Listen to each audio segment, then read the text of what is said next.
What's up you guys, Aditi? Welcome back to our channel. We are going to talk about nervous system today. We have already seen the structure and functions of neurons and neurotransmitters, and we already know that neuron is a specialized cell in the nervous system. So today, it's high time that we actually look at the nervous system. So let's begin. So the nervous system is of two types, basically, like it's divided into two types. One is the central nervous system and the other one is the peripheral nervous system. We'll start with the central nervous system, of course. Now the central nervous system is like the main decision making part of our body, like that's where all the decisions are made. And the central nervous system comprises of the brain and the spinal cord, okay? And they control the life-sustaining functions along with thought, emotion and behavior. The brain is the true core of the central nervous system. It takes information from our senses, it makes sense of it, it makes decisions, and then it sends this information to the body, the muscles and glands and everything. But the brain can only do this because of the spinal cord. So without the spinal cord, the brain would be absolutely useless. Now the spinal cord is a long bundle of neurons. Doesn't this look like a centipede? To me it does. Now the spinal cord is divided into two areas or two sections. So the inside section and the outside section. So the outside section is white in color and the inside section is grey. Now there is a reason for this. So the outside section looks white because it is comprises of cell bodies of neurons separated by glial cells. And the inside section looks grey because it is composed of myelinated axons and neurons. Now both the inside section and the outside section of the spinal cord have their own different purposes. So the outside section has the purpose of getting all the information from the senses and taking it up to the brain, and then whatever the brain makes sense of it and the decisions that it makes, that message goes back to the body. Whereas the inside section of the spinal cord is responsible for these life-sustaining functions like life-saving reflexes such as the reflex arc. And this inner section of the spinal cord is sort of a primitive sort of structure in our central nervous system. Now before we understand reflex arc, let's try to understand these three neurons. Now the first one is sensory neuron or afferent neuron. Now as the name suggests, sensory, it carries messages from our sensory system, like from our senses to the spinal cord. The second kind of neuron is the motor neuron or efferent neuron. Like the word suggests, motor, it carries the messages from the spinal cord to the muscles or glands, okay? And then there's a third kind, which is the interneuron, and like it says, inter, like it's in the center, and it connects the sensory neurons and the motor neurons together in the spinal cord. And it also makes up the inside of the spinal cord. Now let's look at what reflex arc is. Let's say that you touch something really hot and you quickly pull your hand back, right? That's reflex arc.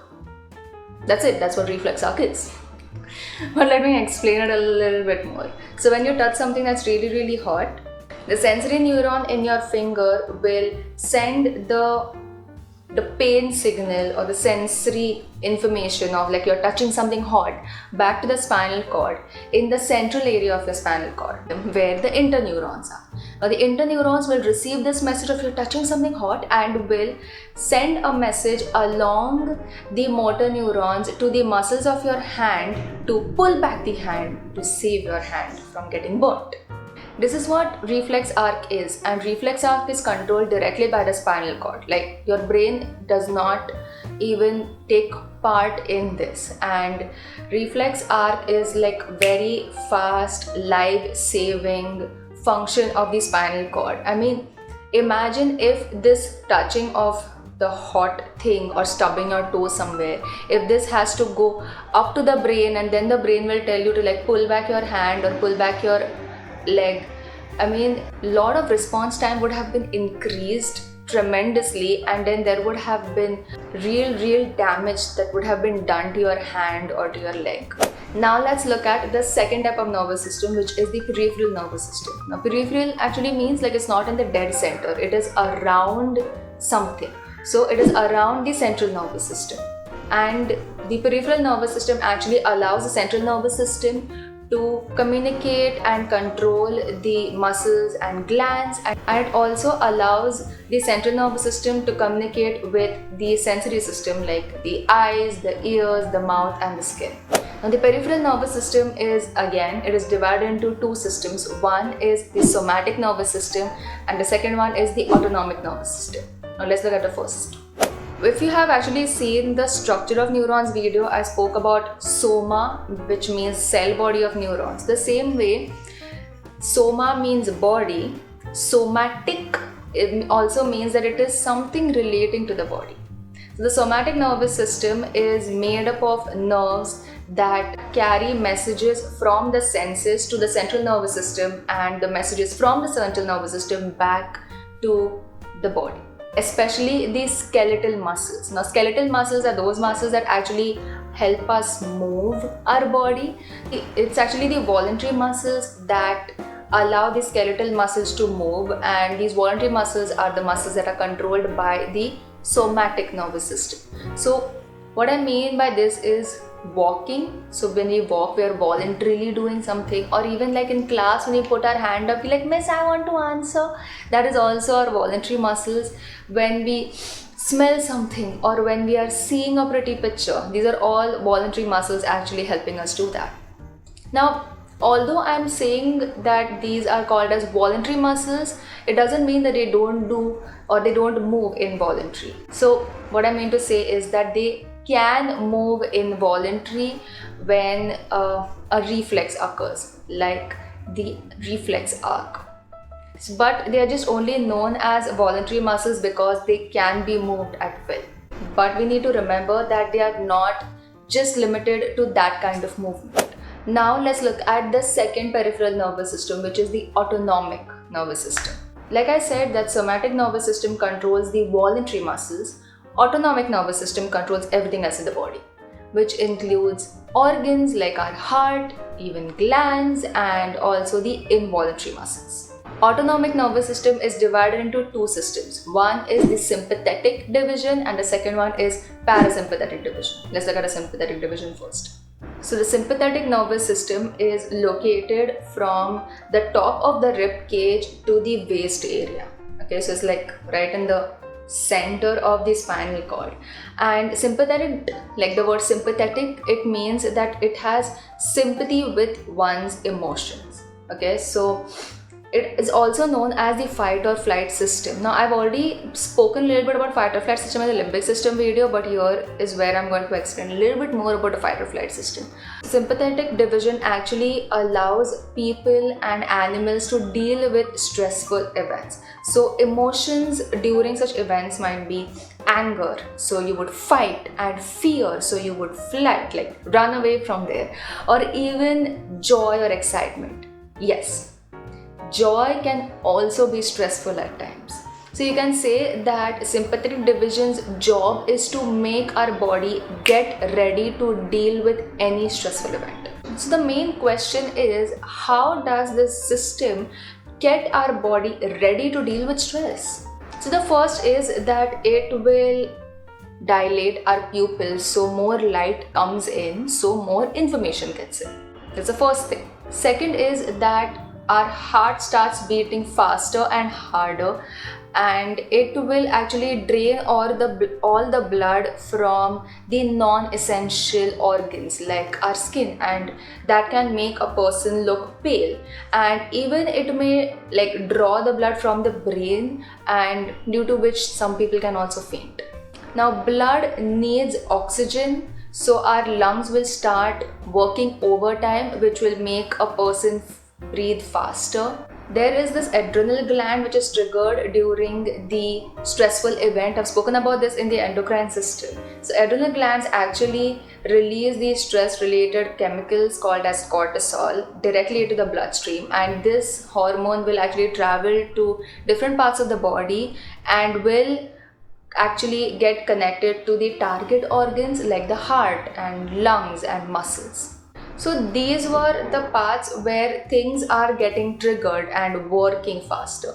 Now there will be some systems in our body that will completely shut down because they are not important to deal with the stressful event, like digestion and excretion. So our mouth will get dry because saliva will dry up, because we don't need saliva, right, while dealing with a stressful event, and it's a part of digestion.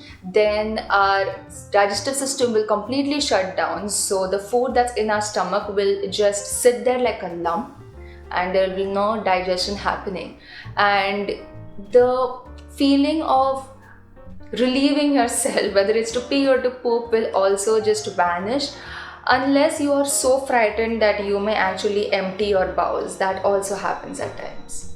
So sympathetic division actually demands our body to consume and completely use up all of the fuel, or we can call it blood sugar actually.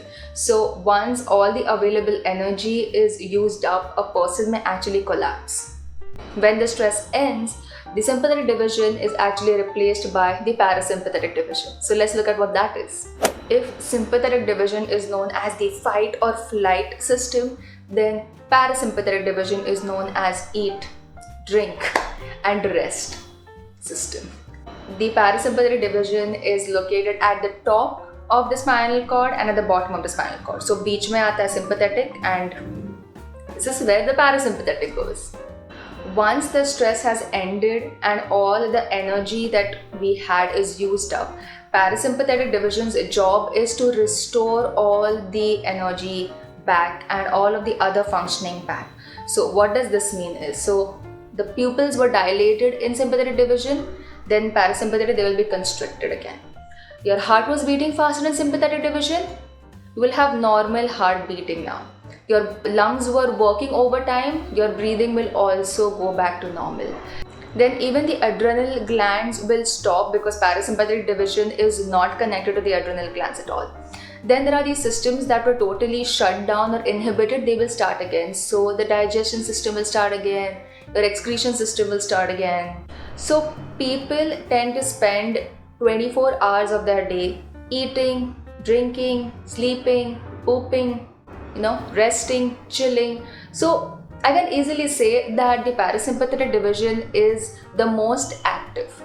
Let me give you an example where all these systems actually come together. So let's say that you are working in the kitchen, it's COVID times, there's nothing much to do, so you decided, I don't know what, I'm gonna make this amazing dish for my family, and you made it, you took so much time and effort and you prepared it, and now you are carrying it from your kitchen to the dining table because now it's time to eat, and you're not using any mittens or what do you call that thing?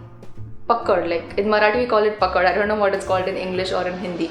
You are carrying it with your bare hands and it's super duper hot. So your sympathetic division is kicking in and telling your muscles in your hands to actually just drop it because it's too hot and it's going to burn your fingers and the skin on your hands. But you're not doing that, you're not dropping it, you are fighting because you have worked so hard on it. So this is actually your somatic nervous system, the voluntary muscles like I told you. So you are like actually fighting. So the somatic division is fighting with the sympathetic nervous system to actually hold on to the plate. So remember that this fight can just go on for so much longer, and the sympathetic division will always win. It will always win because its job is to protect our body. So that's it for today's video. I hope you enjoyed it. I'm going to leave a few video links in the description box so you can revise them, or maybe you have to understand some concepts, psychological concepts, then you can go watch those.